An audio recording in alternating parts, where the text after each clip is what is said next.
Assalamu alaikum students, welcome to our first logic lounge. Hope all of you are doing well. Students आज हम discuss करने जा रहे हैं अपना एक next topic two sample T test. हमने टी टेस्ट स्टार्ट किया हुआ था और उसकी हम first type one sample T test को डिस्कस कर चुके थे। आज हम टू सैम्पल टी टेस्ट को डिस्कस करेंगे। टी टेस्ट के अंदर टू सैंपल से क्या मुराद है कि अगर आपको क्वेश्चन के अंदर दो सैंपल्स दिए हुए हो और आपने उस पर टी टेस्ट अप्लाई करना हो तो आप किस तरह से अप्लाई करेंगे। टू सैंपल टी टेस्ट की मैं दो वीडियोस अपलोड करूंगी। फर्स्ट वीडियो होगी मैं अभी रिकॉर्ड करी हूँ, ये वाली है, जिसमें हम अनग्रुप डाटा वाला क्वेश्चन जो है उस पे दो सैंपल अगर दिए हुए हो तो टी टेस्ट किस तरह से अप्लाई करते हैं वो देखेंगे। और नेक्स्ट जो वीडियो होगी उसमें हम ग्रुप डाटा से रिलेटेड एक क्वेश्चन देखेंगे। तो स्टार्ट करते हैं अपना क्वेश्चन। सबसे पहले मैं आपको बता दूं कि आपने जब वन सैंपल के लिए टी की वैल्यू को कैलकुलेट करना सीखा था तो वहां पे आपने फॉर्मूला यूज किया था x bar minus mu over s over square root of n. यानी एक्स बार से मुराद है सैंपल मीन, म्यू का मतलब population mean, s standard deviation है जो आप खुद कैलकुलेट करते थे और एन सैंपल साइज था। अब आपको अगर दो सैंपल दिए हुए होंगे तो फिर आपने टी को कैलकुलेट करने के लिए ये वाला फॉर्मूला यूज करना है। सैंपल मीन फर्स्ट वाले सैंपल का, फिर सैंपल मीन सेकंड वाले सैंपल का, और नीचे इसको कहते हैं pooled standard deviation. P stand for pooled, pooled standard deviation, और साथ में स्क्वायर रूट में 1/n1 प्लस 1/n2, यानी सैंपल साइज पहले वाले सैंपल का और सैंपल साइज दूसरे वाले सैंपल का। ये आपने फॉर्मूला यूज करना है अगर आपने टी टेस्ट लगाना है, वो भी अगर आपको दो सैंपल दिए हुए हो तब। अब ये जितनी भी वैल्यूज़ हैं सबसे पहले आपको ये सारी वैल्यूज़ निकालनी पड़ेंगी अगर आपको क्वेश्चन के अंदर गिवन नहीं है तो सबसे पहले क्वेश्चन की स्टेटमेंट देख लेते हैं, फिर हम बाकी की डिस्कशन साथ साथ करते जाएंगे। क्वेश्चन की स्टेटमेंट क्या है कि एक रिसर्चर है वो चाहता है कि वो कंपेयर करे, क्या कंपेयर करे, स्टूडेंट्स के एवरेज मार्क्स। वो स्टूडेंट जिनको दो डिफरेंट टीचिंग मेथड्स के अकॉर्डिंग पढ़ाया गया है, उसने लिया एक मेथड वन, यानी कि एक सैंपल उसने लिया 10 स्टूडेंट्स का, 10 स्टूडेंट्स लिए उसने और उसको एक मेथड से पढ़ाया, तो उनके ये वाले मार्क्स आए उन 10 स्टूडेंट्स के। फिर दोबारा से 10 स्टूडेंट लिए, उनको दूसरे मेथड से पढ़ाया और उनके ये वाले मार्क्स आए। अब वो कह रहे हैं आप चेक करके बताएं 5% लेवल ऑफ सिग्निफिकेंस पे कि क्या जो एवरेज मार्क्स हैं दोनों मेथड से पढ़ाए गए तो क्या इनके अंदर कोई बहुत ज़्यादा डिफरेंस आ रहा है या नहीं आ रहा। आपने ये बताना है कि क्या दोनों मेथड्स में ज़मीन आसमान का फ़र्क है या नहीं है। तो सबसे पहले आपको ये पता लगाना है कि क्या आप यहीं पर वाकई टी टेस्ट अप्लाई हो रहा है या नहीं। तो टी टेस्ट के लिए आपने दो कंडीशन पढ़ी थी। सबसे पहले जो आपका सैंपल साइज यानी एन होना चाहिए वो 30 से छोटा होना चाहिए। दूसरा आपने ये पढ़ा था कि आपको पॉपुलेशन स्टैंडर्ड डेविएशन जिसको एक रील लेटर से रिप्रेजेंट करते हैं, ये आपको क्वेश्चन के अंदर गिवन ना हो तो फिर आप टी टेस्ट अप्लाई करते हो। तो यहाँ अगर आप क्वेश्चन के अंदर देखो तो आपको दोनों सैंपल्स जो दिए हैं उनके अंदर सैंपल साइज क्या है 10 है, तो वो क्या है 30 से छोटा। अगर सैंपल साइज 30 से छोटा है और दूसरा आप क्वेश्चन के अंदर देखने कहीं पर भी आपको पॉपुलेशन स्टैंडर्ड डेविएशन गिवन नहीं है तो इसका मतलब आपने क्या करना है, यहाँ पे टी टेस्ट अप्लाई करना है। और क्योंकि दो सैंपल गिवन है तो जो ऊपर मैंने फॉर्मूला बताया आप वो वाला यूज करोगे। अब अपना सोल्यूशन स्टार्ट करते हैं। सबसे पहले देखिए सोल्यूशन के अंदर जो हमारा स्टेप वन होता है, चाहे जी टेस्ट है चाहे टी टेस्ट है, आपने सबसे पहले हाइपोथेसिस को स्टेट करना होता है। हाइपोथेसिस आपके पास दो होते हैं, एक नल हाइपोथेसिस होता है जिसको एच नॉट से डिनोट करते हैं, एक अल्टरनेटिव हाइपोथेसिस होता है जिसको एच वन से डिनोट करते हैं। एच नॉट में हम वो लिखते हैं जो कि हम क्वेश्चन जो है जो क्लेम कर रहा है क्वेश्चन वो प्रूव कराने के लिए जो कहता है। यानी यहाँ पे कह रहे हैं कि क्या दोनों के मार्क्स सेम सेम हैं या नहीं, तो पॉपुलेशन मीन पहले सैंपल का और पॉपुलेशन मीन दूसरे सैंपल का हम इक्वल रखेंगे। अल्टरनेटिव हाइपोथेसिस के अंदर क्या करेंगे कि हम यहाँ पे कोई एक अजम्पशन लेंगे कि हमारा जो फर्स्ट सैंपल का हमारे पास पॉपुलेशन मीन है क्या वो ग्रेटर देन है, क्या वो लेस देन है, और क्या ये दोनों आपस में नॉट इक्वल टू है। तो ये कौन डिसाइड करेगा, ये आपका टेल टेस्ट डिसाइड करेगा जो आपने चूज करना है। लेफ्ट टेल टेस्ट होगा तो आपने लेस देन का साइन यूज करना है, राइट टेल टेस्ट होगा तो आपने ग्रेटर देन का साइन चूज करना है, और नॉट इक्वल टू कब होगा जब आपने टू टेल टेस्ट चूज किया होगा। अब टेल टेस्ट किस तरह से आप पता लगाते हो तो मैं आपको दोबारा से एक दफ़ा दिखा देती हूँ। टेल टेस्ट आइडेंटिफाई करने की मैं आपको टेक्निक पहले से बता चुकी हूँ कि अगर आपकी क्वेश्चन के अंदर इनमें से कोई भी वर्ड नजर आ रहा हो तो आपने वन टेल टेस्ट चूज करना है, और अगर इन तमाम में से कोई भी वर्ड नजर नहीं आ रहा आपको क्वेश्चन के अंदर तो फिर आपने टू टेल टेस्ट चूज करना है। और स्पेशली अगर आपके क्वेश्चन के अंदर डिफरेंट या नॉट इक्वल लिखा हुआ है तो आपने लाजमन टू टेल टेस्ट चूज करना है। अब वन टेल टेस्ट तो दो तरह का होता है, लेफ्ट और राइट। तो आपको कैसे पता चलेगा कि आपने लेफ्ट टेल टेस्ट कब चूज करना है और राइट टेल टेस्ट कब चूज करना है, तो उसके लिए भी टेक्निक है। अगर जो आपका सैंपल मीन है वो छोटा हो पॉपुलेशन मीन से तो आपने लेफ्ट टेल टेस्ट चूज करना है, और अगर आपका सैंपल मीन बड़ा हो पॉपुलेशन मीन से तो आपने राइट टेल टेस्ट चूज करना है। राइट और लेफ्ट का पता होना क्यों जरूरी है, क्योंकि हमने जो टेबल है उसको रीड करते हुए ये टेल टेस्ट ध्यान में रखना होता है। अगर लेफ्ट टेल टेस्ट चूज करेंगे तो नेगेटिव साइन टेबल से जो भी वैल्यू निकालेंगे उसके साथ लगाना है, और अगर राइट टेल टेस्ट होगा तो प्लस साइन लगाना है, और अगर टू टेल टेस्ट होगा तो प्लस और माइनस दोनों साइन लगाने हैं। चलें बैक टू क्वेश्चन अपने। अब यहाँ कर अगर आप अपने क्वेश्चन के अंदर देखें तो आपको कहीं पर भी लेस दैन, ग्रेटर दैन जो मैंने आपको अभी वर्ड्स दिखाए उनमें से कोई वर्ड आपको क्वेश्चन के अंदर नज़र नहीं आएगा। तो इसका मतलब यहाँ पे आपने क्या करना है, टू टेल टेस्ट चूज़ करना है और टू टेल टेस्ट में नॉट इक्वल टू का साइन होता है। तो यहाँ से हमें ये पता चल गया कि टू टेल टेस्ट है। अब नेक्स्ट स्टेप में आपने क्या करना है, टी की वैल्यू को कैलकुलेट करना है। लेकिन टी का फार्मूला आपने क्योंकि देखा है, तो टी के फार्मूला में क्या था, आपको सैंपल मीन चाहिए, पहले सैंपल का भी, दूसरे सैंपल का भी, उसके बाद पूल्ड आपको स्टैंडर्ड डेविएशन भी चाहिए, तो वो आपको पहले निकालना पड़ेगा। तो सबसे पहले हम अपनी कैलकुलेशन मुकम्मल करेंगे, उसके बाद हम टी की वैल्यू को कैलकुलेट करेंगे। सबसे पहले हम निकाल रहे हैं मीन। दोनों जो सैंपल हैं मेथड 1 से और मेथड 2 से, दोनों मेथड से जिस तरह से पढ़ाया गया है, हम दोनों की मीन निकालेंगे, सैंपल मीन।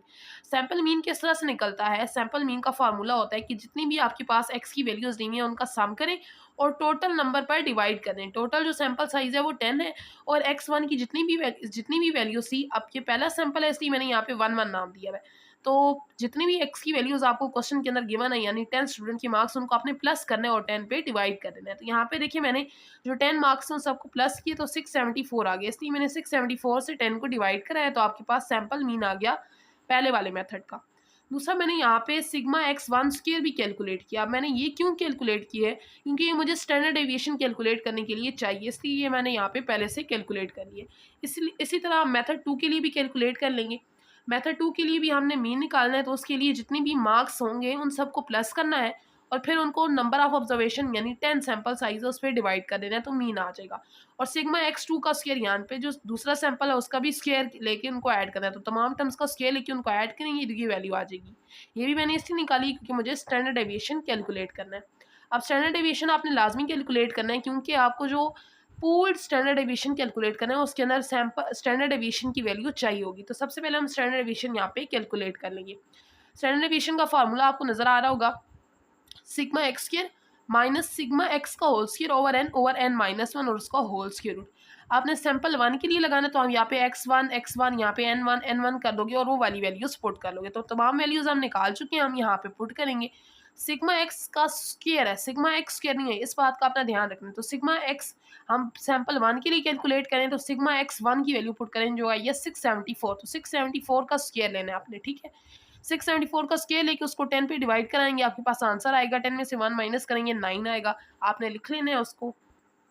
देन आपने इनको माइनस करके डिवाइड कराना है, फिर इसको स्क्वायर रूट लेना है, आपके पास आंसर आ जाएगा। इसी तरह जो दूसरा मेथड है उसके लिए भी आप स्टैंडर्ड डेविएशन कैलकुलेट कर लोगे, तो आप फार्मूले में x2 कर दो, क्योंकि वो आप दूसरे सैंपल के लिए कैलकुलेट करे हो ना। तो अब सारी वैल्यूज आपके पास निकली हुई है, अब यहाँ पे पुट करोगे, आपके पास स्टैंडर्ड डेविएशन आ जाएगा सैंपल 2 का भी। अब आप जो है पूल स्टैंडर्ड डेविएशन को कैलकुलेट करोगे, क्योंकि ये आखिरी चीज़ रहेगी, इसके बाद आप टी की वैल्यू को कैलकुलेट कर सकोगे। तो पूल स्टैंडर्ड डेविएशन का आपके पास डिनोट करते हैं हम स्मॉल एस और उसकी सब सेट में यहाँ पे पी आ जाता है सबस्क्रिप्ट में, ठीक है। तो पूल स्टैंडर्ड डेविएशन कैलकुलेट करने का ये फार्मूला n1 माइनस 1, n1 का मतलब है पहले सैंपल का साइज और n2 का मतलब है दूसरे सैंपल का साइज। s1 का मतलब है पहले सैंपल की स्टैंडर्ड डेविएशन उसका स्क्वायर और s2 का मतलब है दूसरा जो सैंपल है उसकी स्टैंडर्ड डेविएशन का स्क्वायर। और n1 और n2 यहाँ पे दोनों सैंपल साइज हैं, पहले और दूसरे का सैंपल, और उसमें से 2 माइनस कर देंगे तो आपके पास एस का स्क्वायर आएगा। लेकिन मुझे तो पूल स्टैंडर्ड डेविएशन निकालनी है और वो एस से डिनोट करते हैं, तो हम एंड पे दोनों तरफ स्क्वायर रूट अप्लाई कर लेंगे, तो वो स्क्वायर रूट से कैंसिल हो जाएगा और आपके पास पूल स्टैंडर्ड डेविएशन की वैल्यू आ जाएगी। तो यहाँ पे n1 की वैल्यू 10, n2 की वैल्यू भी 10 है, s1 की वैल्यू 3.20 आई है और s2 की वैल्यू 1.89 है। यहाँ पे हम पुट करेंगे, उसके बाद हम देखें मैंने स्टेप बाय स्टेप इक्वल यहाँ पे देखें स्टेप बाय स्टेप मैंने सॉल्व किए और यहाँ पे मैंने इसकी वैल्यू निकाल ली, ठीक है। पूल स्टैंडर्ड डेविएशन की वैल्यू आपके पास आ गई 2.63। अब तमाम वैल्यूज आ चुकी है, अब अपनी टी की वैल्यू को कैलकुलेट कर लेते हैं। अब यहाँ पे देखें टी की वैल्यू कैलकुलेट करने के लिए जो फार्मूला होता है मैंने लिख लिया है, इसके अंदर मैं ये तमाम वैल्यूज़ निकाल चुकी हूँ, यहाँ पे पुट करूँगी। यहाँ पे आपने क्या करना है, इन दोनों को माइनस कर लेना है। यहाँ पे 1 को 10 पे डिवाइड करेंगे 0.1 आएगा और यहाँ पर भी 1 को 10 पे डिवाइड करेंगे 0.1, उन दोनों को प्लस करेंगे 0.2 आ जाएगा। स्क्वायर रूट 0.2 लेंगे, आपके पास ये वैल्यू आ जाएगी। दोनों को मल्टीप्लाई कराएंगे देन डिवाइड कराएंगे, आपके पास ये टी की कैलकुलेटेड वैल्यू आ गई है। अब नेक्स्ट आपने निकालनी है टी की टेबल से वैल्यू और फिर आपने उन दोनों को करना है कंपेयर। तो टी की वैल्यू टेबल से निकालने के लिए आपको 3 चीज़ें पता होनी चाहिए। सबसे पहले आपको लेवल ऑफ सिग्निफिकेंस पता होना चाहिए, नेक्स्ट आपको डिग्री ऑफ फ्रीडम पता होनी चाहिए और तीसरा आपको टेल टेस्ट पता होना चाहिए। टेल टेस्ट आप पहले ही हाइपोथेसिस वाले स्टेप में बता चुके हैं कि वो 2 टेल टेस्ट है।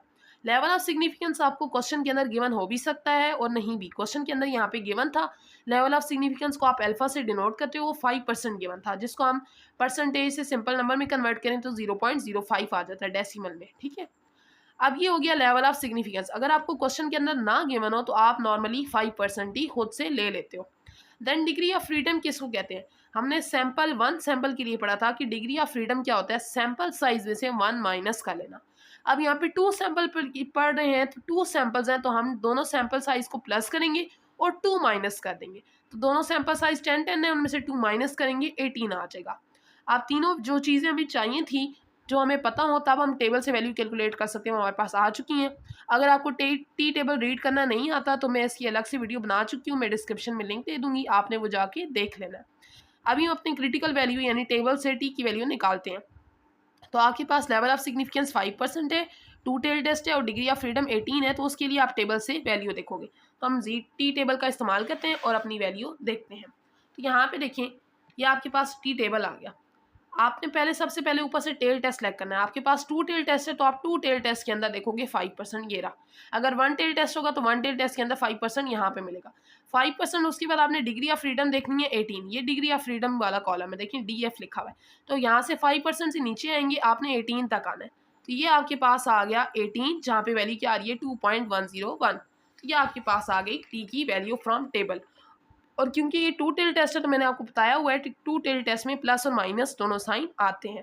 अब टेबल वाली वैल्यू भी आ गई और हमने खुद भी कैलकुलेट कर ली। अब हमने लेना है डिसीजन। डिसीजन में क्या करते हैं, हम जो कैलकुलेट की भी वैल्यू होती है और जो टेबल से निकाली वैल्यू होती है उसको कंपेयर करते हैं। यहाँ पे हमने देखा जब तो हमारी कैलकुलेटेड वैल्यू बड़ी है फ्रॉम टेबल वाली वैल्यू।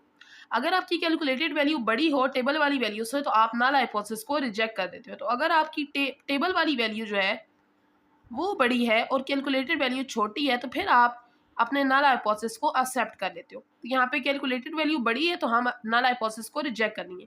और नल हाइपोथेसिस आपका क्या कह रहा था कि पॉपुलेशन मीन सैंपल 1 का और पॉपुलेशन मीन सैंपल 2 का इक्वल है, यानी कि दोनों टीचिंग मेथड्स में कोई डिफरेंस नहीं है। तो ये तो हो गया रिजेक्ट। तो इसका मतलब क्या है कि दोनों जो टीचिंग मेथड्स हैं उनमें डिफरेंस है। तो हम अपना कंक्लूजन दे देंगे क्वेश्चन की कंटेक्स्ट में। तो यहाँ पे हम लिखेंगे 5% लेवल ऑफ सिग्निफिकेंस में हमें सफिशिएंट एविडेंस मिल गया है जिससे हम कंक्लूजन दे सकें कि जो एवरेज मार्क्स हैं स्टूडेंट्स के मेथड 1 और मेथड 2 से पढ़ाए गए वो सिग्निफिकेंटली डिफरेंट है, बहुत ज़्यादा उनके अंदर डिफरेंस है।